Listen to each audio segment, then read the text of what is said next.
Jerry the King Lawler came to me. I was programming WMPS radio in Memphis, Tennessee. And Jerry came to me, and we had Jerry on the air. Ron Jordan was my afternoon talent, and Jerry and Ron are friends. So Jerry came on Ron's show, and we got to talking, and Jerry got the fact that my interest was doing play-by-play and doing some commentary. And he asked me if I would like to do a wrestling taping with them. And I actually did the first ever wrestling taping for the new NWA in Memphis for Jerry Jarrett Promotions with Jerry Jarrett and Jerry Lawler at the Cook Convention Center in March of 1977.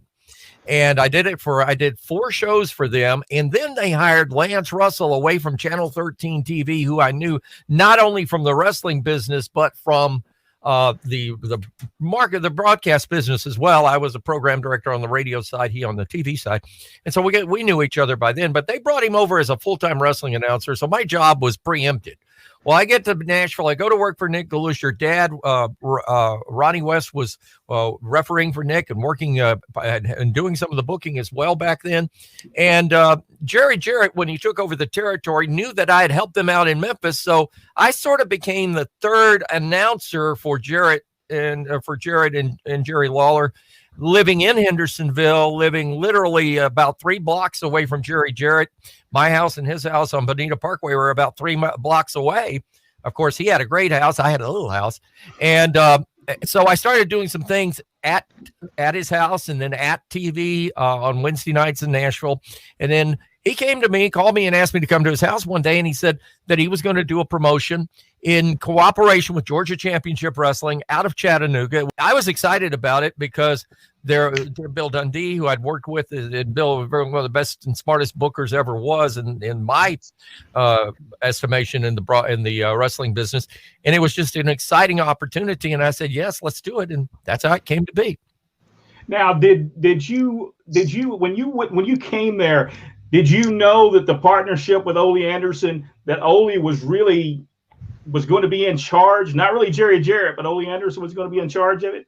I did, and I was made aware of that early on, and they even booked me on Georgia Championship Wrestling at the old studios on Techwood Drive at 100 Techwood Drive, and I'd always watched Georgia Championship Wrestling and grew up on it, and having the opportunity to meet Gordon Soley and be on the show, they brought me in and actually did an interview and did a segment about this marriage, if you would, and about being based out of Chattanooga, and actually called a match with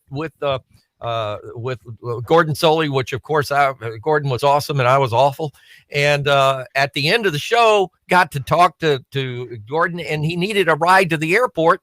And I actually had my Winnebago in town. We were on our way to Florida and for a family vacation. So I took him to the airport in our Winnebago and got to know him. And again, a fabulous man in our business. Well, the first show happened on June 11th, 1983. It was at the WRCB TV studios in Chattanooga. And this was the card. There was only about 20 people in this actual building at the studios because Ole had forgot to advertise it the week before that there's going to be a TV taping live that night. So it was only about 20 people. I can remember my dad trying to change the curtains, and every time he'd pull one curtain, the other curtain would move. He finally gave up, but there's only 20 people. But this was the card. The Fantastic Ones, Bobby Fulton and Terry Taylor versus Rick Klein and the Masked Sting, which I don't remember who the Masked Sting was. Bill Dundee beat Pat Rose on there. The French Angel and Jerry Novak with Jim Cornette beat Ken Woodby and the Stray Cat. Ray Candy and Steve-O beat Larry Hare and Bill Rose. Talking about the Fantastic Ones, what did you think about them? Jack, did you get to see any of the tapes and stuff of the Fantastic Ones? You know, honestly, I was stationed in Germany during this whole run of this. So everything that I know about it is just simply from notes and catching up on stuff. I think I saw some YouTube stuff. I thought they were really good. I mean, you know, wasn't Terry supposed to be an original tag team partner there anyway? Yes, he was supposed to be the original Fabulous One, but Jerry Jarrett felt like he was actually too good looking for that role. So he finally found Stan Lane, and they put them as the Fabulous Ones. But they were supposed to be together, and they actually, when they came in, and I think if I remember this, Michael, didn't they do the same exact videos that they had done with the Fabulous Ones? They sure did. And being in Nashville, and of course, being part of that, I saw that. But they mimicked the Fabulous Ones. The Fantastics were the Fabulous Ones .2, as we would say in the world today.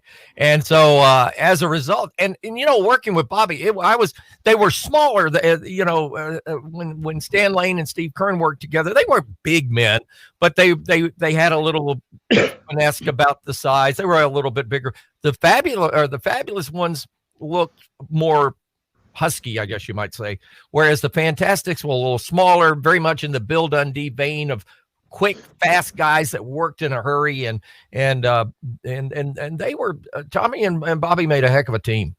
Yeah, they were good. Terry Taylor did. I think that the thing about them is they were going against the Angel and Jerry Novak, Frank Morrell and the Bounty Hunter, when Cornette was their manager. And I think that was going to be, if the people later on in the show, I will share a little bit of who was going to be Terry Taylor's and Bobby Fulton's next opponents if it would have stayed in business. And I think once they got to these guys, they would have been going to be big business in the Georgia territory. One of the best things that I think happened to me out of working that area was I got to meet Jimmy Cornette, and I had seen Jimmy in Nashville taking pictures. He was a photographer, and he'd be around the ring, and got to talking to him. And then the next thing I know, I'm interviewing him on TV, and he's a manager. And gosh, what is Jimmy's career? Jimmy is, I think, outsmarted everybody and got in on the front end of the podcast era, and he's got a tremendous following. Oh yes, but boy, he can cause some grief. He sort of did that back then, if I remember correctly. Yes, he did that in 1983. I can remember that very well. Jack, do you have the card for the Memorial Auditorium, the June 11th card? June 11th, yeah. We started off Bill Dundee versus Dutch Mantell, Ronnie Garvin versus the Iron Sheik, Larry Hare and Bill Rose versus the Fantastic Ones, Brett Wayne versus Norman Frederick Charles III with Jim Cornette, Rick Rude and Joe Lightfoot versus the French Angel and the Bounty Hunter with Jim Cornette, King Carl Fergie with Jim Cornette versus the Stray Cat. This was the first week in the Georgia towns, and the only major difference would Bill Dundee would wrestle against Steve-O. Oh, Steve-O and Bill Dundee had some great matches. And everybody talks about that era that the crowds wasn't that great, and they really wasn't magnificent. But Marietta, Georgia, Steve-O and Bill Dundee built that town. And the last week we were there was about 1,400 people there, and they made the announcement. I can't remember the guy's name, but he made the announcement and said, hey, next week, the big stars are coming back, the Road Warriors. And the people actually booed. They really wanted to see Bill Dundee because they were entertaining. Now, for that little 2 months, them guys worked very hard to entertain the people. So, but Steve-O was very good. Did Steve-O help you with the commentary on the show?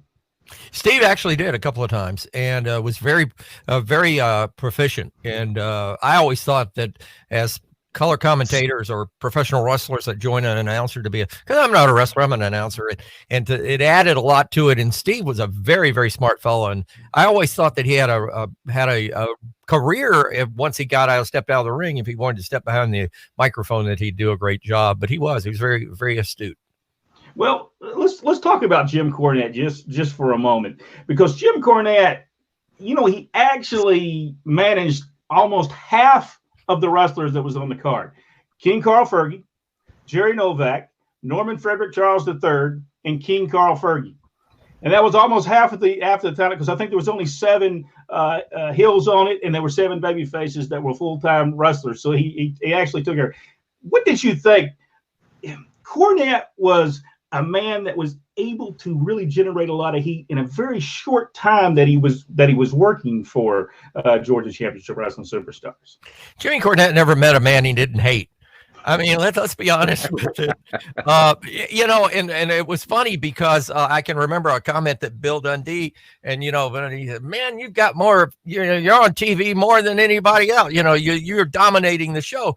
And he's a very dominating personality, and that's okay.